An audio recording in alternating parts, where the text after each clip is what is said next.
All right, there we go. Hello everyone, how's it going? Team here, and this is BxJS Weekly, episode 143, bringing you all the best JavaScript news of the week in a podcast form.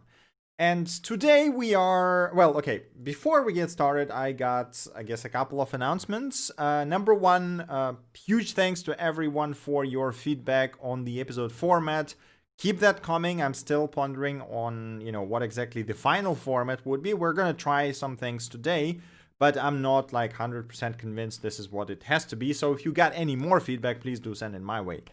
That's one. And number two, this is going to be the last episode of the year, and this is going to be the last development related stream of the year, I guess. I basically feel like I need some vacation, I guess. So I'm going to be going offline for the most part of December, and even though I probably will still collect and post the episode on GitHub, so if you're interested in the links, those will still be there. I will not be doing any development related streams just because I feel like I need to disconnect. And I might do some gaming streams, and I might do some end of year stream where we just sit and chat and do questions and answers or whatever, but I definitely do not want to do any more development, at least for now. So there we go. Hi Sereno, welcome to the stream. Now going back to the episodes. So as usual, we got some cool stuff today here with starting with the getting started section. Let's try the new briefer, faster format, I guess.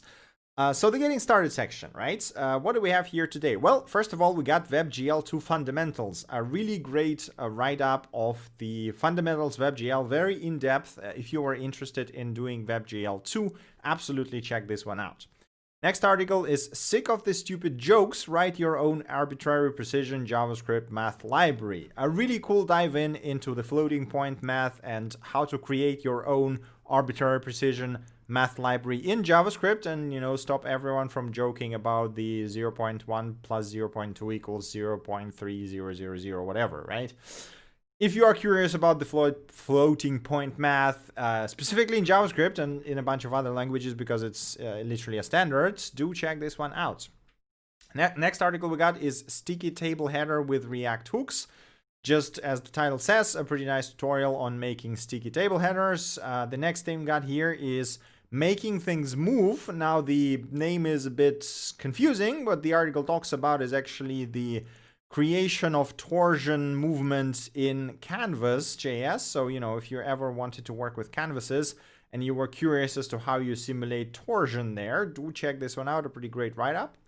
The next article is Exploring Elder.js, the SEO-focused Svelte framework. So this is a tutorial for Elder.js, which I believe I covered a couple of episodes back. It's a pretty great little framework, and if you wanted something more SEO-focused, but that is using Svelte, then check this one out. And the last one we got here is Happier HTML5 form validation in Vue, a pretty good write-up on, everything form validation in Vue.js. So if that's up your alley, do check this one out. Hi Marina, welcome to the stream. All right, continuing, we got articles and news. So we got 3 here today, starting with complete state machines made with HTML, checkboxes, and CSS. Yes, it's sort of from the area of crazy, but turns out that's totally possible. This article basically goes into show how you can make complete state machine by just using HTML and CSS, which is absolutely bonkers, but actually works perfectly fine. So if that sounds like, something that you had any interest in, do check it out. It's kind of crazy, but pretty cool on the other hand. Okay, next one we got here is why it's good for users that HTML, CSS, and JavaScript are separate languages. So this whole article and write-up stemmed from the proposal somebody sent on the CSS-VG drafts for whatever reason on GitHub. Still not sure why is it on CSS working group, but the issue here is titled the Grand Unification Proposal, and the what the author here proposes is basically throwing away HTML, CSS, and JavaScript and just making one unified platform/language that you would use for everything. because in his view, there's a lot of overlap and there shouldn't be a need basically to learn 3 languages. And this article argues that it's actually a good thing that we have them separate, which I personally agree actually, and looks at some points that are not as obvious and that a lot of people actually tend to forget, such as, accessibility or browsing from the using the screen readers and stuff like this, right? So there's a ton of very subtle details that go into HTML, for example, right? That again are non-obvious for your average user who never even thinks about that. And even your average developer, because not all websites has to support accessibility, especially when you're building for something like enterprise, internal website, and the team that's gonna use it basically, and their requirements. But yeah, if you are curious as to what other things are, make it important to have 3 different languages instead of just one super language, let's put it this way, do check this article out. It's actually a pretty good write-up. And the last thing we got here in the article section is Puppeteer versus Selenium versus Playwright, a speed comparison. So, as the title denotes, is basically a comparison of 3 automation tools, Puppeteer, Playwright, and Selenium, specifically for testing the web apps, pretty large web apps. And this one tests speed in a pretty nice way, so pretty scientific way with, measuring 95th percentile and all that kind of stuff, deviations and all those things. The interesting thing is that, yes, the Selenium, as you expect, is the slowest one if you are using the smallest test cases, right? But the cool thing is, what I found essentially is that the author here denotes if you are working on a real world large E2E scenarios, the difference basically vanishes because majority of the speed difference come from the, the start time and opening pages, the first page opening and so on and so forth, which makes perfect sense when you think about it, right? So the Selenium has been around for quite some time and everybody knows it's slow, but it's slow for a reason. Same goes for the Puppeteer and Playwright. Even though they are faster, they still need to start and work with, the whole browser in the background. So there you go. If you are curious about the details, if you want to see the numbers and everything, do check out the article. It is pretty good, and there's quite a lot to think about, basically. Right, that's it for the articles in news. Now we're coming to the tips, tricks, and bit-sized awesomeness. We got 2 things here. Thing number 1, the Adam Wathan published the official set of Tailwind CSS framework integration guides. So there is now official guides on how to integrate it with just about every popular framework ever, going from Next.js to Vue to Create React App to Nux to Gatsby to Laravel. I think there's even more which are not shown here. I think it's my zoom level maybe, or the screen.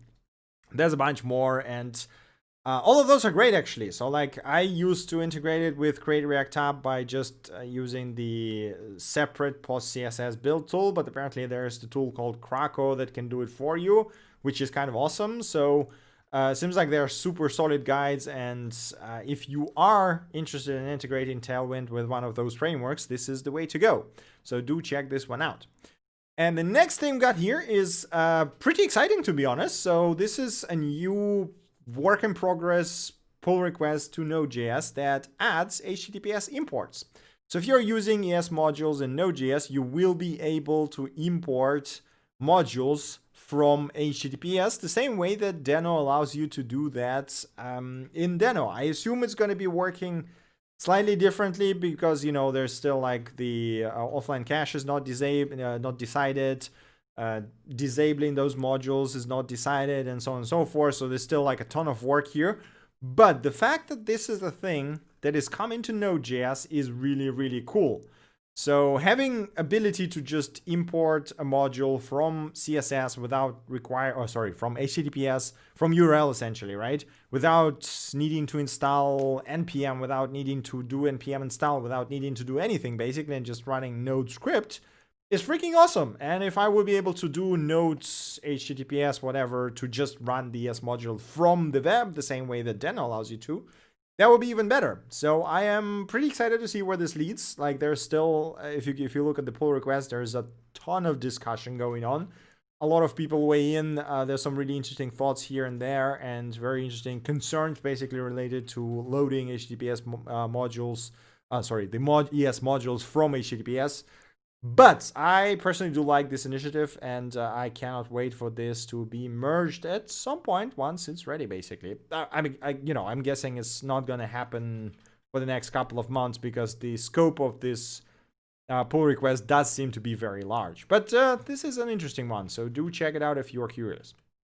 Okay, that's it for the tips, tricks, and bit-sized awesomeness. Now we are coming to the releases. For whatever reason, we don't really have any, aside from the advent of Code 2020, which started 5 days ago. There's now 5 tasks already. The next one is coming in 16 hours. And if you never participated in it, it's basically a bunch of small puzzles that you can solve right here if you log in with whatever social account you have.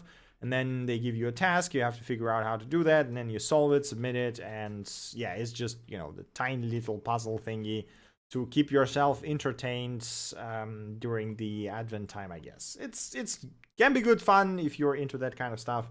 So if that sounds interesting, do check it out. All right, now we're coming to the Libs demos and other stuff.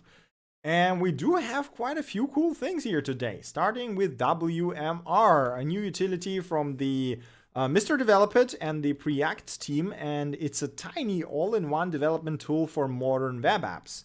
What it does is actually allows you to import packages from NPM without installing them. So it effectively converts those packages to ES modules and tells browser to import them immediately, which seems to be working really well, for example. So there's scaffolds for the Preact project, and it works amazingly well, and it literally doesn't require you to install anything. So you just install the WMR, which is a single 2 megabyte file with no dependencies, which is also quite awesome. Then you can just create your HTML page with a script type module and import your entry point, and then WMR will do everything else for you, where you just import Preact or React or whatever the hell you want as normally you would in any project, and it will kind of do it for you, but it will not, so it's not a bundler as far as I understand. I'm not sure if it actually has the bundling functionality. Well, it does have the build script here, but I haven't actually checked what it does. But it does seem like a really, really cool way to build projects. So if you are into the sort of native ways or build less, tool-less ways, I mean, it's not exactly tool-less, but it's a minimalistic way to build web apps using ES modules. Do check this one out. It looks really, really damn good. All right, continuing, we got Nextra, a thing that was bound to happen. This is a Next.js-based static site generator. If you ever tried Next.js, you know that it actually provides means to statically generate websites out of the box since one of the latest versions. I believe it was version 9 or something.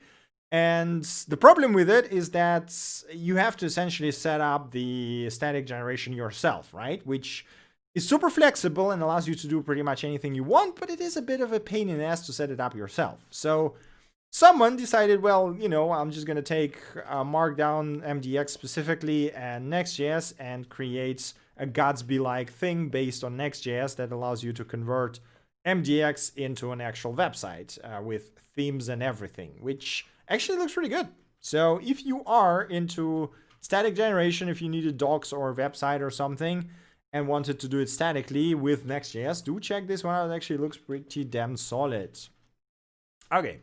Continuing, we got layr.js. It's a dramatically simplified full stack development. Essentially what it is sort of all-in-one framework with a bunch of features that you would expect from, full stack framework. If I would to compare it, I would say that this is similar to something like the Ruby on Rails, for example, right? But in Node.js world, obviously, with support for TypeScript and everything. It does still lack quite a few features, so it's like very early in development, but it does look interesting. So I will be curious to see where that develops.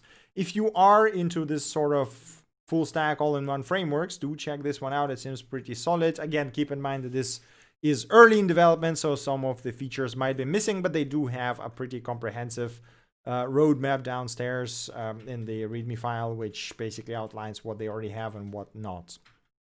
Okay. Continuing, we got jsx-lite. So this is not a new project, but for whatever reason, I somehow completely missed it. Or maybe it is new, maybe this is why I missed it. But as far as I understood, it's existed for quite a few months at least already. And jsx-lite is essentially a framework that allows you to write component once and then compile them to pretty much any existing framework, be it Vue, React, Solid, Angular, Svelte, Liquid, and potentially anything else. So essentially just leverages the JSX idea of, having the language that compiles to something and allows you to compile your components to pretty much anything, which I imagine just has some, output adapters or whatever that produce those results, right? Which is a fantastic idea, to be honest. So if you're working with components and you are curious, maybe you have a use case where you actually need to build the components for a bunch of other platforms, including React Native, which is also pretty cool, actually. Do check this one out. Again, it's still in alpha, but I think the idea is super awesome, and I'm very curious to see where this will go in the end. Okay, continuing, we got Earl, an ergonomic, modern, and type-safe assertion library for TypeScript. Yeah, so it's just assertion library with types written in TypeScript. Nothing exactly super fancy here. Looks very nice. I guess will be good for people who use TypeScript daily and are not happy with existing assertion libraries. Although I'm pretty sure at this point, majority of the assertion libraries support TypeScript. But, if you're looking for something else, do check this one out. Continuing, we got serverless-pg, a package for managing Postgres connection at serverless scale, whatever that means. Normally when you work with serverless stuff, the things you care most about is the startup time and, the warm-up time, which specifically with databases, it tends to be quite large because you need to establish connection, prepare whatever the context, and then run the query only after that, right? And this can take quite some time. So if you are using the database in serverless environment, you want all of this to be as fast and as seamless as possible, right? And when you say that your library is working in serverless environments, that does or serverless scale, I guess, I would want to see some numbers. So in this case, they don't really provide any benchmarks or anything like that, comparing it with Node.js or whatever, right? But I guess maybe it's just a wrapper and doesn't actually do any optimizations that are sort of make it better than just using a Node.js. But yeah, if you're working with serverless environments and didn't want to write your own wrappers, maybe this is what you wanted. I mean, it looks fine, but again, I'm not sure I understand why I would use that over, say, something like Node.js myself, right? But yeah, if that sounds interesting, check out serverless-pg on the GitHub.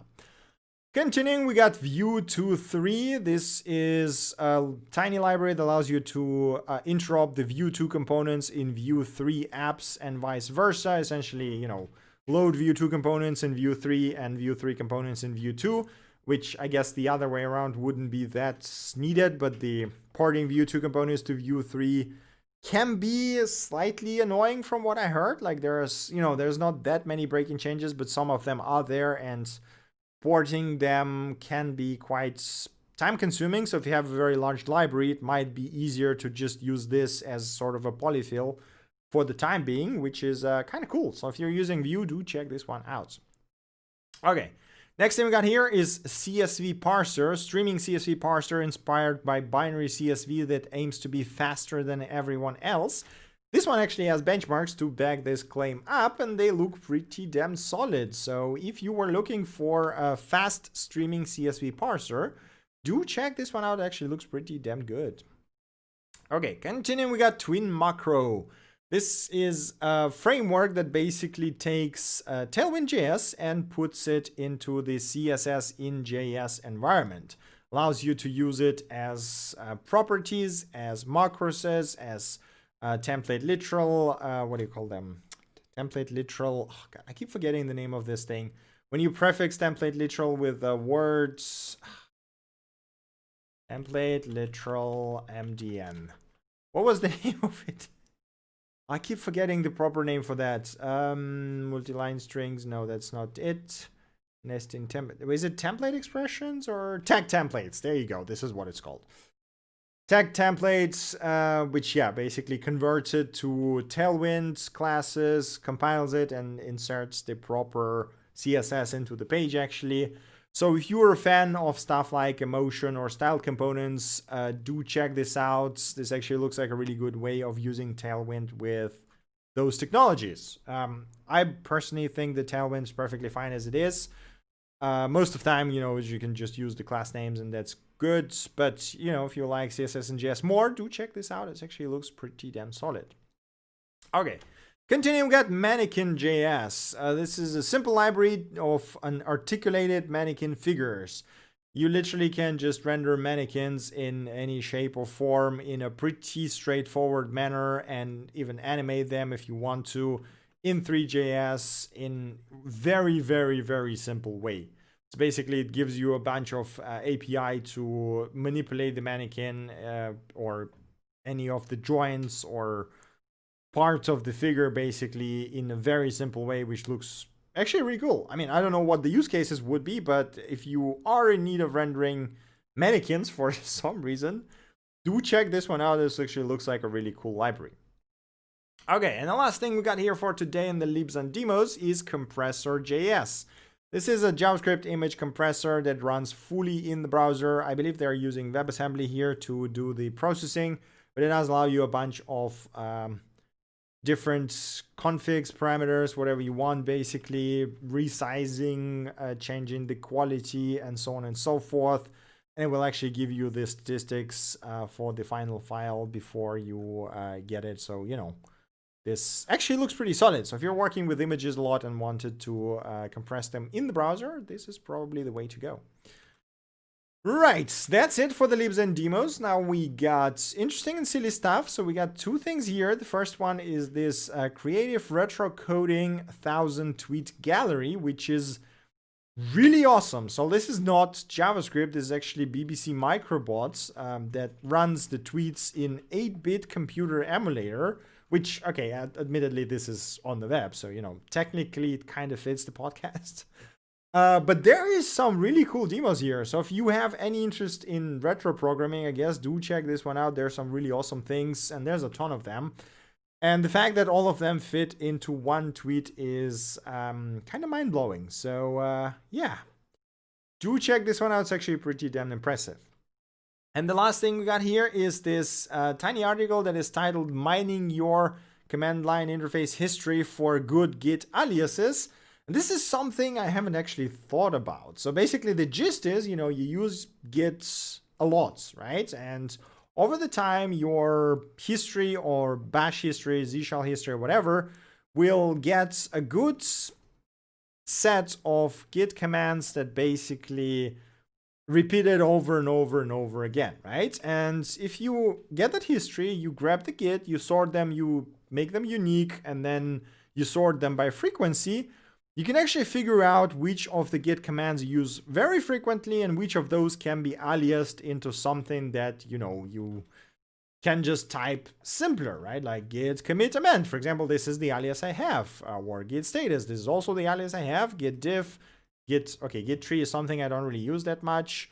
Git resets, I do use it with a hard usually. And anyway, so it's a very personal thing, but it's a really neat idea of figuring out what kind of aliases would you want to have for your Git specifically. Author here uses the bash rc for aliasing. I would recommend using the git config actually and have the shorter aliases for, like git st for status, git ap maybe for @-p and so on and so forth. But it is a really good way of figuring out what commands could you alias to something that is basically shorter, nicer, and easier to write.